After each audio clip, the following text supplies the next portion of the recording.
Hello, my name is Mr. Football, aka Soccer, back with another banger where we focus on all things football, soccer for my American and Australian listeners. Welcome to my podcast. Future episodes will cover UEFA Champions League knockout, World Cup qualifiers, and who will win the English Premier League. So our focus today is on the African Nations Cup finals between Ivory Coast and Nigeria, and also the recap from the South Africa versus Democratic Republic of Congo game. We will start out with the Congo and South Africa game. So South Africa ended up winning 6-5 on penalties. The match ended up being played at a stalemate, a 0-0 draw, and it went straight to penalties. Both teams started the game with a 4-2-3-1 formation. Democratic Republic of Congo had 13 shots to South Africa's 6, and both teams only had 3 shots on target. South Africa had more passes and possession, with only 1 yellow card throughout the whole match. Both teams had very few chances to score in the whole game, and it was a cagey affair. It did not seem like any team was going to score if they had been on the pitch for an extra hour. Now, South Africa missed their first penalty by Mokoena. Mutusani scored for Democratic Republic of Congo, and the next 6 players all scored for both sides. Lapasa scored for South Africa, and Mbemba missed for Democratic Republic of Congo. Zulu scored the 6th deciding penalty for South Africa, and Elia missed for the Democratic Republic of Congo. So, congratulations to South Africa for taking 3rd place. We're also going to talk about one of the awards they won throughout the tournament towards the end of my video. So to the main match, Nigeria versus Ivory Coast. Nigeria started the match with a 3-4-3 formation which has stood them in good ground throughout the tournament. Stanley Nwabali was in goal and 3 central defenders were ahead of him. William Troost Ekong, the captain, was the main central defender with Calvin Bassey to his left and Semi Ajayi to his right. The left wing back was Zaidu Sanusi, who recovered from injury, and the right wing back was Olaino, with Alex Iwobi and Frank the Tank Onyeka playing in central midfield. There was a slight tweak to the formation up top with Samuel Chukwueze coming in for Moses Simon, and Ademola Lukman kept his spot supporting Victor Osimhen, who played again as the number 9. Now, Nigeria scored in the 38th minute of the match through William Troost Ekong with an unstoppable header which the goalkeeper had no chance of saving. Ivory Coast equalized via Kessie with a header off a corner. Now, it's important to note for that corner kick, you had at least 4 Nigerian players around him, and no one contested for the ball with him. He had no business getting to that ball. Also, Nigeria did not have 2 players on either goal post. As we know in Football 101, you always have to have defenders on the line in case of situations like that. Now, once that goal went in, the momentum shifted in Ivory Coast's favor. The crowd played their part. They were energized by the goal and the home support.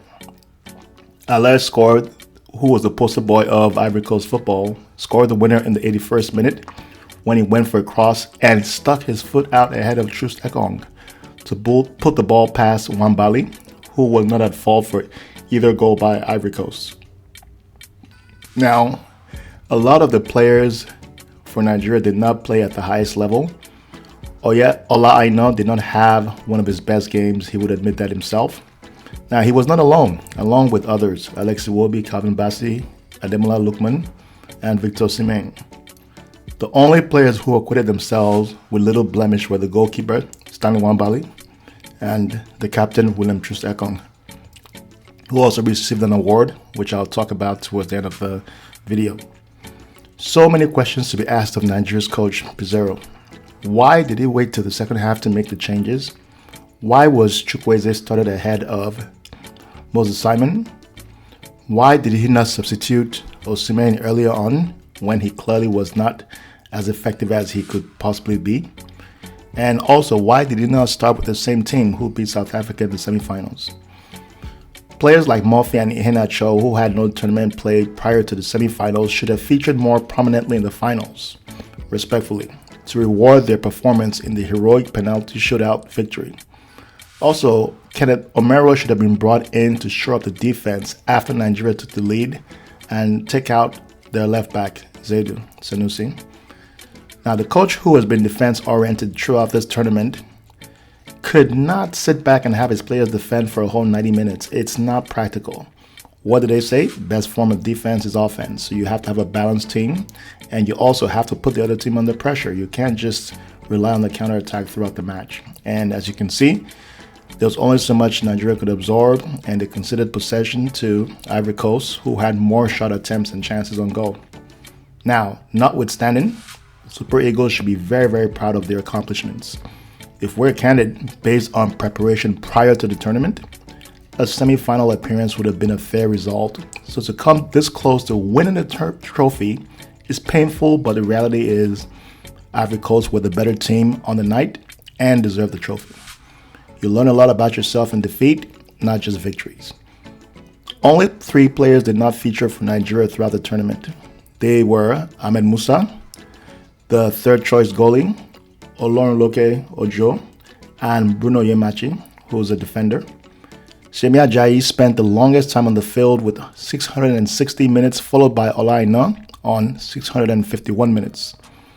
Emmanuel Adebayo, ex-Arsenal and Man City player, presented the African Nations Cup trophy to Ivory Coast. 6 of the 7 host nations have won the African Nations Cup in the past, the only exception being Nigeria, who lost to Cameroon in 2000 when they hosted the Nations Cup.